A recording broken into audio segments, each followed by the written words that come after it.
Hi, it's Michelle with the Clumsy Crafter. Today in this episode, we're going to talk more about trauma and therapy and what led me to being a trauma therapist and why I think that this channel will be helpful for you. And even if you seek out therapy for yourself, why I think it will be helpful for you. And we have a project today that we're going to be doing while I'm talking to you about all this. So I'm going to take you down to my mat and I'm going to show you that project. Okay, so this is what I have here today. And this is a beautiful piece of turquoise that I got from Sam's Bead Shop. And I've talked about Sam before. And I got this beautiful turquoise necklace from him. And I wanted to see what I could make out of it. So I did find this beautiful pendant and chose some beads that I'm going to put together and make a necklace out of it. So I'm going to talk to you about some of the things that I've talked to people about over the years and the things that led me into being a trauma therapist, and also some things that happened to me this week that might be of interest to you. So the things that led me into being a trauma therapist, I mentioned that, some families are functional and some are a bit dysfunctional, and my family was a little bit dysfunctional. And what happened in my family is that I don't know, for whatever reason, my mother just didn't really care much for me. My aunts even said, from the time I was young, she was very hard on me, is the way they described it. And she and I had a really difficult, tumultuous relationship. And because of that, I just had a lot of traumatic memories with her. And that led to things happening in my teenage years that were difficult for me. And as I got older, things just got more and more difficult.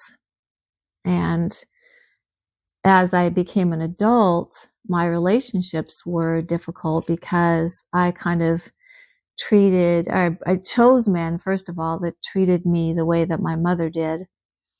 And that didn't go well because I tolerated it about as well as I tolerated her treating me badly, but I kept choosing the same thing over and over. Many of you might be able to relate to that. And finally, when I became a therapist, one of my best clinical directors said to me that I would be the best therapist I could be when I was the best person I could be. And she encouraged me to just continue to work on myself. And one of my colleagues was just very blunt with me and said I needed to get my trauma treated. And so I did. And when I got my trauma treated, it was very helpful for me and got a few relationship skills that helped me to form better relationships. And then I met my husband, and I mentioned we've been together now for 17 years, almost 18 years. And the thing that's helped me be able to do that was knowing and understanding the rules of relationships. Because just like when we learn to drive, there's a set of rules that everybody on the road knows, and everybody on the road follows those rules so that they don't crash into each other and create a disaster. And people in the healthy world know that there's also a set of rules that we follow in relationships. And we follow those rules so that we don't harm each other and create a disaster.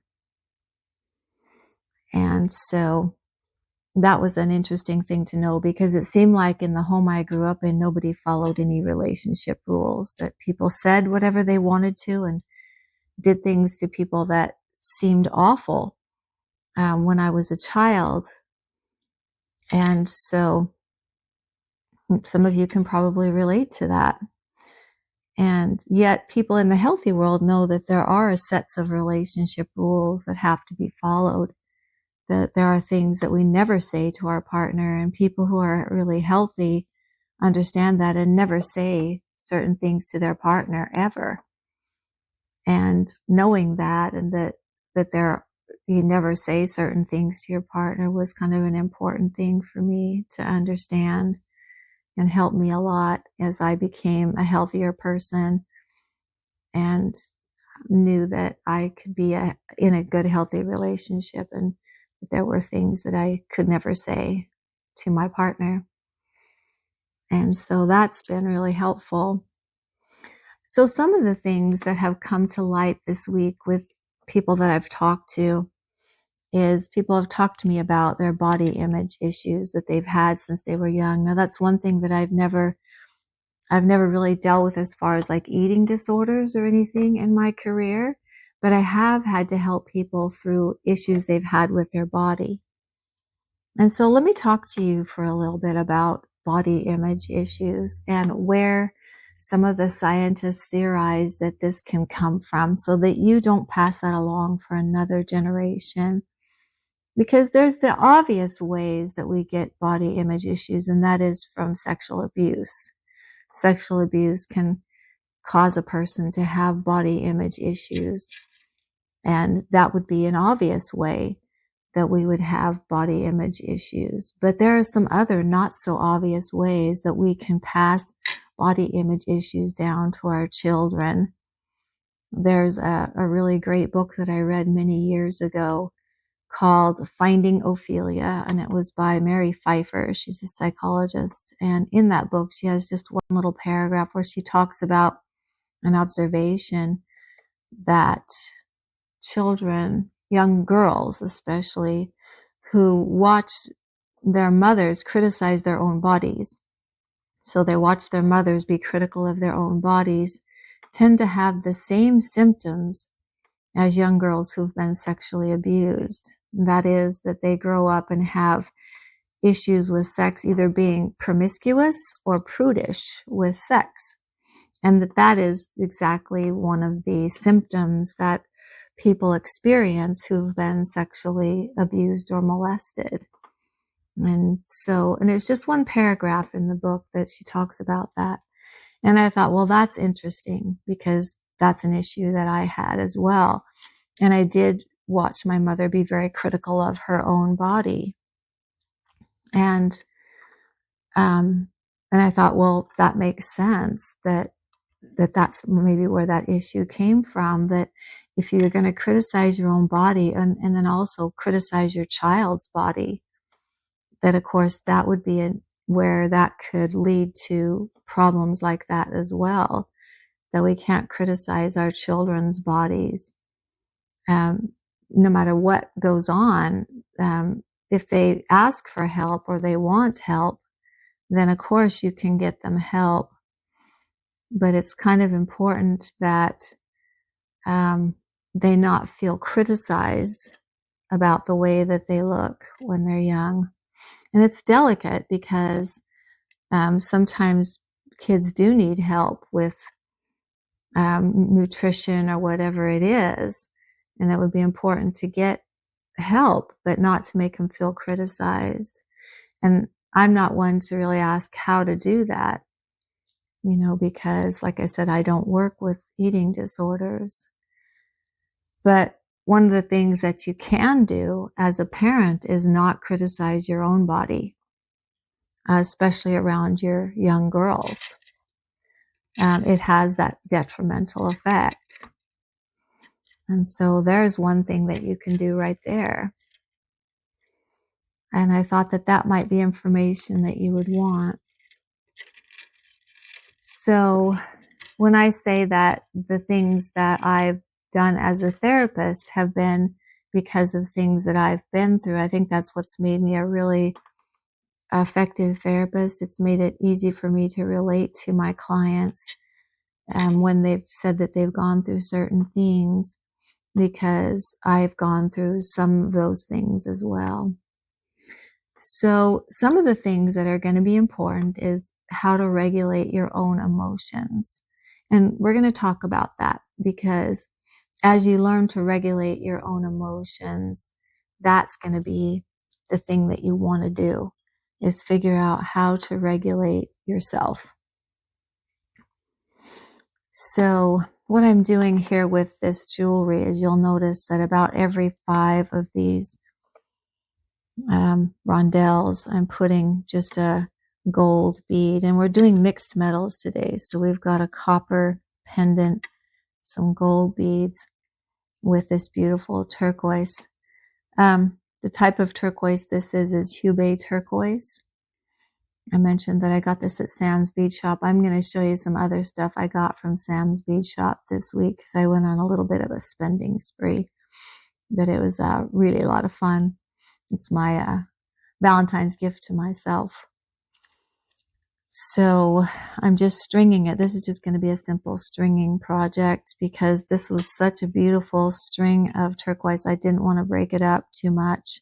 Break it up a little bit so it doesn't just look plain, but not break it up too much because it's so pretty already.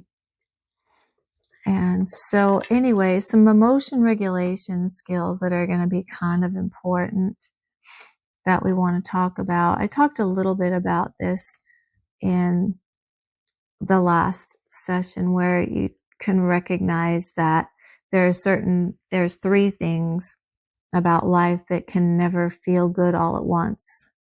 One of them is your relationships with others. The second one is how you feel about yourself. And the third one is what you want out of life.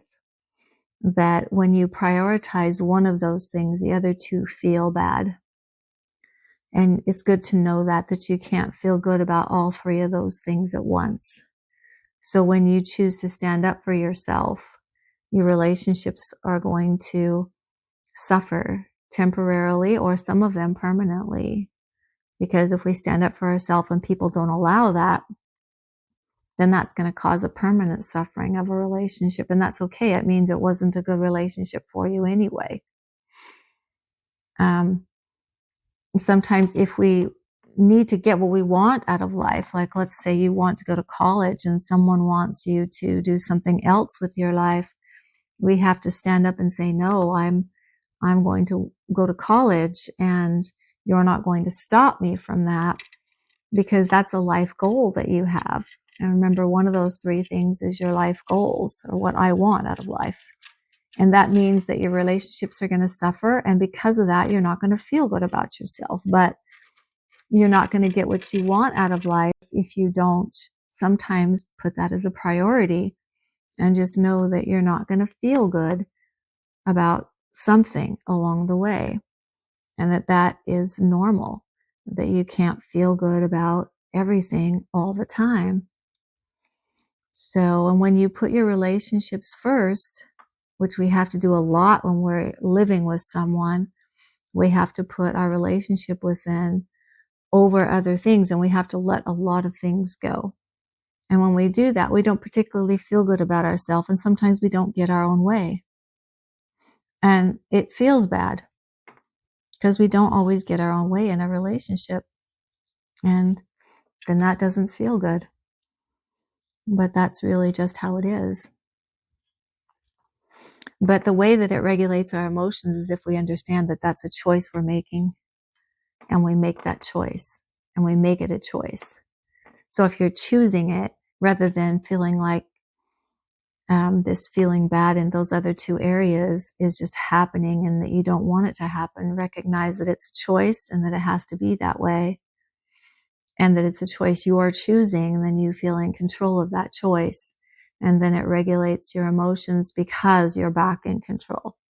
So that's how this is an emotion regulation skill, is that you're making the choice of those 3 things of which one you put on top. Now, when you put your self-respect on top, you have to stand up for yourself. When you put the things you want out of life on top, you do have to stand up for yourself. When you put relationships on top, you have to let a lot of things go. So that's the skill involved there. And so that's how it's an emotion regulation skill. So I'm almost done here with this beautiful turquoise necklace. I hope that you're liking this. I loved this beautiful turquoise.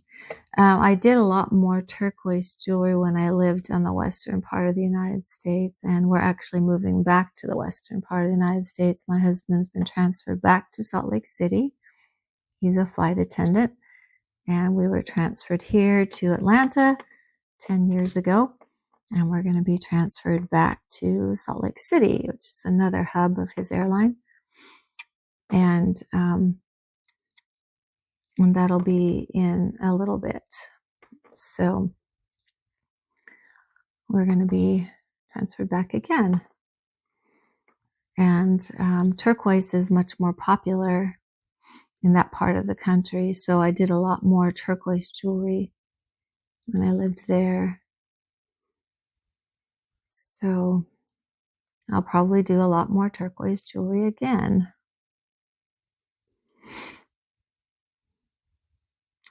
And the thing that I'm really hoping with my channel that you guys can all help me with is that I'm probably going to be more semi-retired when we move out west. And I want to be able to take the influence that I've had here in Atlanta. The things that I've really enjoyed is the diversity of culture, the people that I've been able to counsel here. And I've truly enjoyed that. I've worked with the LGBTQ community. I've worked with the African American community.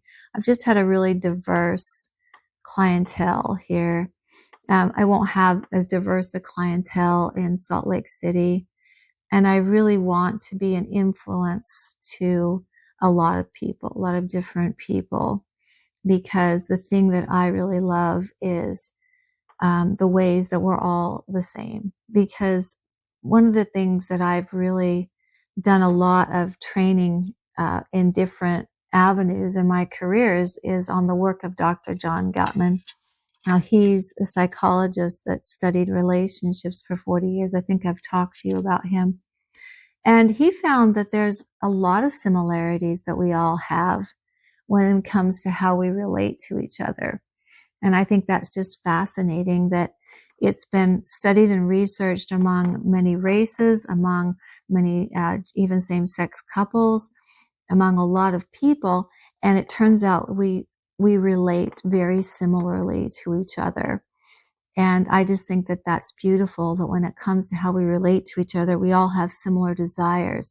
We want to be respected by each other in a certain way, and we want to be treated very gently, and we want others to act interested in who we are. We want our feelings to be validated, and we really want to come home to someone who is easy to be around. And so those are kind of the 4 rules of relationships: is to be gentle, act interested in your partner, always validate their feelings by repeating back what you heard them say, and be easy to be around. Okay.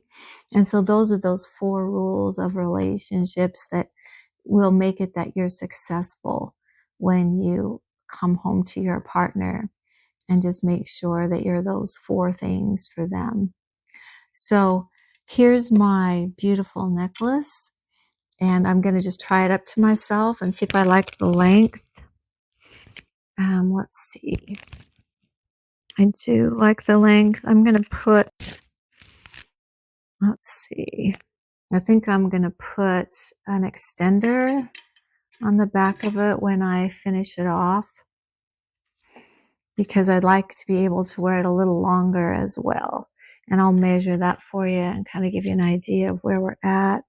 This looks like it's 17 inches without the pendant. So it's 17 inches, and with the pendant, about 20 inches. And so I like it about 22. So that's where we're at with this necklace. And I'll finish that off later off camera and maybe put a picture up for you when I've got it all finished up. But I want to show you the stuff that I got from Sam's Bead Shop, and it's probably still on his site. In fact, I know that it is.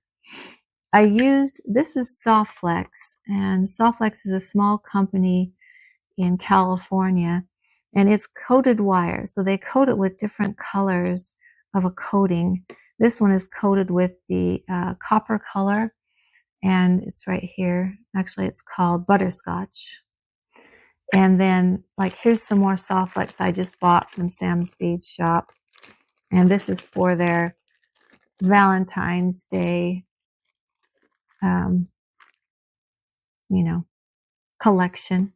And this one's called Pink Tourmaline, and it's coated with a pink on the wire. And so the wire is 49 strands, which is a very strong wire. But this coating makes it so that I don't have to use wire guardians if I don't want to. It's a coated wire already. And so this is what I got, some of this from Sam's Bead Shop. And then look at these beautiful beads that I just recently came in the mail. This is just some of them. So what does this say? This is bicone pink gold luster. So they're pink with a gold luster. See, look at that pink from Sam's Bead Shop. This is actually, let's see, what is this? This is a cherry blossom branch. Look at that. This is a link. So there's got it's cherry blossoms with a link on each side. So you can make a bracelet out of it. Look at that. Isn't that pretty? Yeah, and this is just another one. Oh, wait, these are links as well that have, oh no, these are charms. Look at that. Charms that look like cherry blossoms. Isn't that fun? Here's some glass made in the Czech Republic, and these are glass flowers. This are teardrops in a beautiful maroon color. This is some that Sam actually curated himself, meaning that he requests that these be made in a specific way that he wants them made. There's some lampwork beads. These are square with some flowers in there. What does he say? It is designer ceramic strand, floral flower with purple. And he designed this. And then these are some more of those ceramic beads right here with a big hole. This you could put on leather right there. And then here is some rondelles, some purple rondelles. This could make a really pretty, like Valentine's Day themed. And then this is more of those cherry blossom links, only this is the copper color. So we got the silver and we got the copper color. So that'd make a cute bracelet too. Wait. There's more. Oh my goodness. Grace, what's the matter? You don't look like yourself. You're in a bad mood? What happened? Oh, you're having an argument with your husband. I get it. That happens, doesn't it? So you want to know how to make yourself feel better. Okay, Grace. It's not fun to feel bad, is it?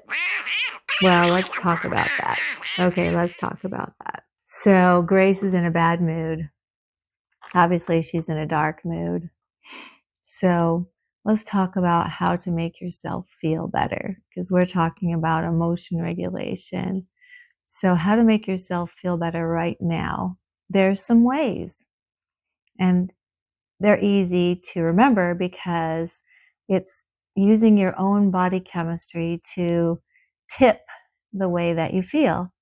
And we're going to tip it by using an acronym TIP. Okay? So the T stands for temperature changes. So get an ice pack and put it on the back of your neck. Or take a really hot shower, as hot as you can stand it. Or get in a really hot bath. Or splash your face with really cold water. So any kind of extreme temperatures that you can get your body in or get around your body somehow forces your body to release a hormone that makes you feel better. So T stands for temperature changes. The I stands for intense exercise. So go for a really long walk or run as hard as you can, or anything that is intense exercise will force your body to release a hormone that makes you feel better. And the P stands for progressive muscle relaxation. And that is where you just tighten the muscle groups in your body, starting at your head. So just tighten your jaws and relax. And then tighten your shoulders and relax. And tighten in your chest and relax. And go on down your body. And do that a few times, and you can do that at your desk. And after you've done it a few times, your body will release a hormone that will cause you to feel better. So that's how you can immediately make yourself feel better. So I'm going to go talk to Grace about this so that she can feel better. Okay. All right. So that's everything that we have for today, but I'm going to show you at the end a picture of our finished necklace. Okay. Thanks for today. Bye-bye.